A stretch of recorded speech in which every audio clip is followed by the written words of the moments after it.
నమస్తే అండి, నేను రజాక్. నిన్న నైట్ ఒక విధ్వంసం జరిగింది. 40 పిచ్చి కుక్కలంట పైకి పార్సల్ అయినారంట.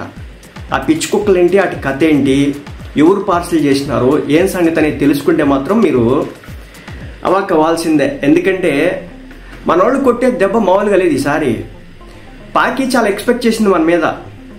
డైరెక్ట్గా వారు రంగంలోకి వచ్చేస్తారు. ఇది మన పుల్వామా అటాక్ జరిగింది కదా, జరిగినప్పుడు వెంటనే వచ్చేసినారు కదా మన వాళ్ళు. వెళ్ళిపోయి టక్ టక్ టక్ అని ఒక 1000 కేజీలు బాంబులు ఇసురు వచ్చినారు కదా. సో ఆ విధంగా ఇసురు వస్తే కనుక పోయినసారి వాళ్ళకి అంత ఛాన్స్ లేదు. ఫిబ్రవరి 14 అటాక్ జరిగింది. విత్ ఇన్ 2-3 డేస్లో మన వాళ్ళు వెళ్ళి కొట్టి వచ్చేసినారు. ఈసారి అంత టైం ఇలా సారి. సో దాంతో ఈసారి మళ్ళీ ఇదే మాదిరి అటాక్ చేస్తారని చెప్పేసి అనుకుందాం అన్నమాట ఈ పాకి. కానీ ఈ పాకికి తెలియని విషయం ఏంటంటే, ఈ లపాకికి తెలియని విషయం ఏంటంటే, సరే కొట్టే దెబ్బ మామూలు దెబ్బ కాదని. సివిల్ వార్ అంటారు తెలుసా. ఇంటర్నల్గా ఉన్నటువంటి దేశ ప్రజల్లోనే ఆ ప్రభుత్వంపై వ్యతిరేకత ఉంటే దాంతో సివిల్ వార్ ఒకటి సృష్టించవచ్చు అనమాట.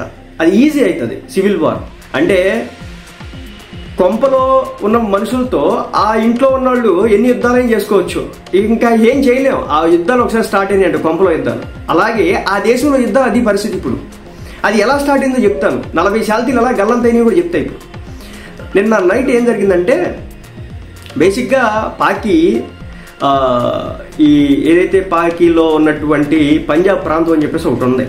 అది వచ్చేసి బలూచిస్తాన్ అంటారు కదా. సో ఆ బలూచ్ ఎవరైతే ఉన్నారో ఆ పీపుల్, వీళ్ళకి పాకిస్తానీ ప్రజలు అన్నా కానీ పాకిస్తాన్ అన్నా కానీ ఇష్టం లేదు. ఎందుకు ఇష్టం లేదు? కారణం అక్కడ ఉన్నటువంటి గనుల్లో ఉన్నటువంటి సంపద మొత్తాన్ని తీసుకుపోయి ఆ ఇస్లామాబాదో ఆ రావెల్పిండో అదేవిధంగా పాకిస్తాన్కి సంబంధించిన మెయిన్ సిటీలో పెట్టుకుంటారు తప్ప పాపం వీళ్ళని కనికరించడం కూడా కనికరించదు అన్నమాట. వాళ్ళకి కడుపు మంట అది. దాంతో వాళ్ళు ఎప్పటి నుంచో గుర్రుగా ఉన్నారు. వాళ్ళకు కొంచెం తిండి పెడితే చాలు, వాళ్లే సగం పాకిస్తాన్ ఏరేసేలా ఉన్నారు ఇప్పుడు పరిస్థితి. రాత్రి వాళ్లే దెబ్బ కొట్టినారు పాకికి. ఎలా కొట్టినారంటే, ఒక సైన్యం అదే మన బోర్డర్కి పంపిస్తున్నారు కదా, పాకిస్తాన్ బోర్డర్కి తీసుకొస్తున్నారు కదా మంద మొత్తాన్ని, వెపన్స్ మొత్తాన్ని. ఇలా తీసుకొచ్చే క్రమంలో వస్తున్నాయి అనమాట పాకీలు. వస్తున్న ఉగ్రవాద పాకీలు ఇవి. ఉగ్రవాద పాకీలు వస్తున్నాయి అనమాట. వస్తున్న నేపథ్యంలో మనోళ్ళు ఏం చేస్తున్నారంటే, మనోళ్ళు అంటే ఇంకా Baloch people, Baloch army. So వీళ్ళు ఏం చేస్తున్నారంటే స్వాగతం పలికినారు దీపావళి బాంబులు వేసి. సో దాంతో అక్కడికక్కడే 40 పిచ్చి కుక్కలు గల్లంత అయిపోయినాయి, పైకి పార్సల్ అయిపోయినటువంటి పరిస్థితి. సో అసలు ఈ వారి దీని కథ ఏంటంటే చెప్తా చూడండి. ఇప్పుడు చెప్పినా కదా ఇంతకుముందు పుల్వామా అటాక్ జరిగిన తర్వాత భారత్ చాలా ఫాస్ట్గా రియాక్ట్ అయింది. ఈసారి కూడా అంతే ఫాస్ట్గా రియాక్ట్ అవుతారు. కాబట్టి మనం అంతా కూడా యుద్ధ సామాగ్రిని బోర్డర్లోకి తెచ్చేసుకుందాం, వాళ్ళు అటాక్ చేయగా మనం కూడా అటాక్ చేద్దాం, మన దేశ ప్రజల ముందు మనం కూడా హీరోలు అని చెప్పుకుందాం అని చెప్పి ట్రై చేసినారు. మనోళ్ళు అలా కాదు కదా. మనోళ్ళు చాణక్య నీతిని బాగా ఫాలో చేస్తారు. రాజనీతి మన దగ్గర భలే ఉంటుంది. దెబ్బ ఎలా కొట్టాలో, వ్యూహరచన చేయాలనేది మీరు చూడండి. 4 రోజులు ఏం జరుగుతుంది. మన అజిత్ దోవల్ గారితో, ద్రౌపది ముర్ము గారితో, తర్వాత హోమ్ మినిస్టర్ గారితో, తర్వాత త్రివిధ దళాలతో, రాజ్నాథ్ సింగ్ గారు, నరేంద్ర మోడీ గారు, అమిత్ షా గారు, త్రివిధ దళాలు భారీ స్థాయిలో సమావేశాలు ఏర్పాటు చేసుకుని వ్యూహరచనలు వేసినాయి. నెంబర్ 1. ఇక నెంబర్ 2 ఏంటంటే ఇంట్రెస్టింగ్ టాపిక్. పాకిస్తాన్ పక్కనే ఇంకొక ఆర్మీ ఉంది. అదేంటంటే తాలిబాన్ ఆర్మీ. ఇప్పుడు అది వాళ్ళు ఏంటంటే వాళ్ళకు కూడా తిండి పెడితే చాలు సగం పాకిస్తాన్ లేపేటట్టున్నారు. వీళ్ళు ఈ పాకి ఉగ్రమొక్క ఏంటంటే తాలిబాన్లు తయారు చేసింది ఈ పాకి ఉగ్రమొక్క వాళ్ళ అవసరాల కోసం. ఇప్పుడు అది ఎదురు తిరిగింది అనమాట. ఆఫ్ఘనిస్తాన్ని హస్తగతం చేసుకున్న తర్వాత ఈ పాకీని చీల్చి చెండాడడం మొదలెట్టినారు. ఇంతకాలం ఆఫ్ఘనిస్తాన్లో ఉన్నటువంటి వనరులు కూడా దోచుకుతుంది ఈ పాకి. దాంతో వాళ్ళకి మండి వాళ్ళ భూభాగాలు కూడా లాక్కుంది. సో దాంతో వీళ్ళకి భూభాగాలు గొడవలు ఉన్నాయి. తిన్న ఆస్తులకు సంబంధించి మొత్తం పందికొక్కుని కక్కించడానికి ప్రయత్నం చేసే దానిలో భాగంగా అప్పుడప్పుడు అటాకులు చేస్తూనే ఉంది ఆఫ్ఘనిస్తాన్. చూడండి, ఇప్పుడు ఒక పక్క బలూచిస్తాన్ రెబల్స్ అందరూ కూడా అటాక్లు. నిన్నగాక మొన్న ఆ దేశానికి సంబంధించిన ట్రైన్ కూడా బ్లాస్ట్ చేసినారు. అప్పుడు సివిలియన్స్ చనిపోయినట్టున్నారు, సివిలియన్స్ అనుకుంటా. ఇక ఆ తర్వాత ఈ పక్కన ఉన్నటువంటి ఆఫ్ఘనిస్తాన్ ఏదైతే ఉందో వాళ్ళకి చాలా బోర్డర్ ఉందన్నమాట. సో అక్కడి నుంచి అటాక్లు 2. ఇక ఇటు పక్క నుంచి మనవాళ్ళు రాత్రి దీపావళి చెప్పినా కదా ఇందాడి వీడియోలో, రాత్రి దీపావళి సెలబ్రేషన్స్ జరిగినాయి అనమాట బోర్డర్లో అంట. సో లెగిసినట్టే ఉన్నాయి, కొన్ని పిచ్చి కుక్కలు మనవాళ్ళు కూడా పంపించినట్టున్నారు, పార్సల్ చేసినట్టున్నారు పాకీకి. సో ఇప్పుడు పరిస్థితి ఎలా ఉందంటే పాకి పరిస్థితి, ముందెళ్తేనేమో నుయ్యి, వెనక్కి వెళ్తేనేమో గొయ్యి, ఎటు వెళ్ళలేని పరిస్థితి. కాళ్ళ బేరానికి వస్తున్న నేపథ్యంలో ఇండియా అంటుంది, ఈసారి నువ్వు కాళ్ళు కాదు కదా, నువ్వు ఏది పట్టుకొని నువ్వు సాష్టాంగ నమస్కారాలు చేసినా లేదంటే పొర్లు దండాలు పెట్టినా కానీ ఈసారి నిన్ను క్షమించం, నీ అంతు చూడండి మేము వదిలిపెట్టమని చెప్పేసి చెప్పడం జరుగుతుంది. అయితే ఈ రోజుకి కూడా పాకీకి మన వ్యూహరచన అర్థం కావట్లేదు, మన వాళ్ళు వేస్తున్నటువంటి టాక్టికల్ గేమ్స్ అర్థం కావట్లేదు. సింపుల్ చూడండి, చైనా కూడా ఎక్స్పెక్ట్ చేసింది భారత్ అటాక్ చేస్తుంది, ప్రపంచ దేశాల ముందు భారత్ని ఒక దోషిగా చూపించవచ్చు అని చెప్పేసి.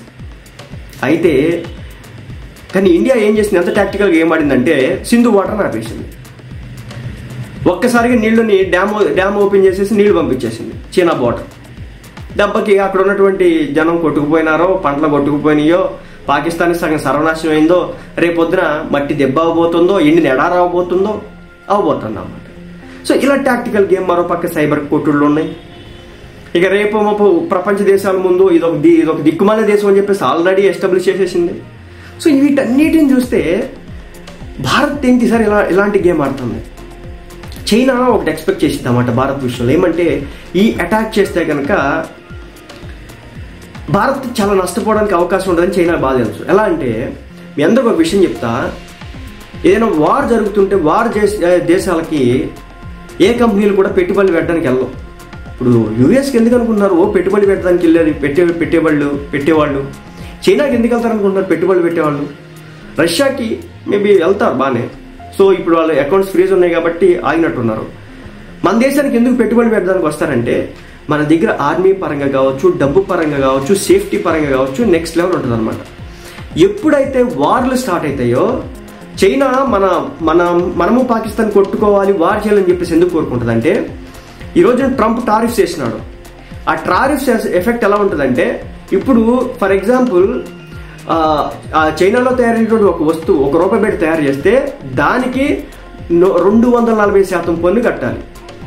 అంటే ₹1 ప్రోడక్ట్ వీళ్ళు అమ్మితే గనక రూపాయి ప్లస్ ₹2.50 మొత్తం ₹3.50 ఆ ప్రోడక్ట్ నమ్మాలి చైనా నుంచి వెళ్ళారు. సో చాలా కంపెనీలు మన దేశానికి వచ్చేస్తాయి, ఎందుకంటే మన దేశం విషయంలో టారిఫ్స్ చాలా తక్కువ ఉన్నాయి కంపేర్ టు చైనా 245, మన 26. ఇంకా ట్రేడ్ డీల్స్ మాట్లాడుతున్నారు. సో చైనా నుంచి కంపెనీలు మన దేశానికి వచ్చేస్తాయి కాబట్టి మన దేశం డెవలప్ అవుతుంది కాబట్టి చైనాకి అది కంటగింపు. ఒక అస్థిరతని మనకి పాకిస్తాన్ ఉపయోగించి క్రియేట్ చేయగలిగితే కనుక తప్పనిసరిగా భారత్ నష్టపోవడానికి అవకాశం ఉంది. ఈ రోజున 1,00,000 కోట్ల టూరిజం అంట కాశ్మీర్కి సంబంధించి ఆల్మోస్ట్ కొలాప్స్ చేసేసినారు ఈ సీజన్ని.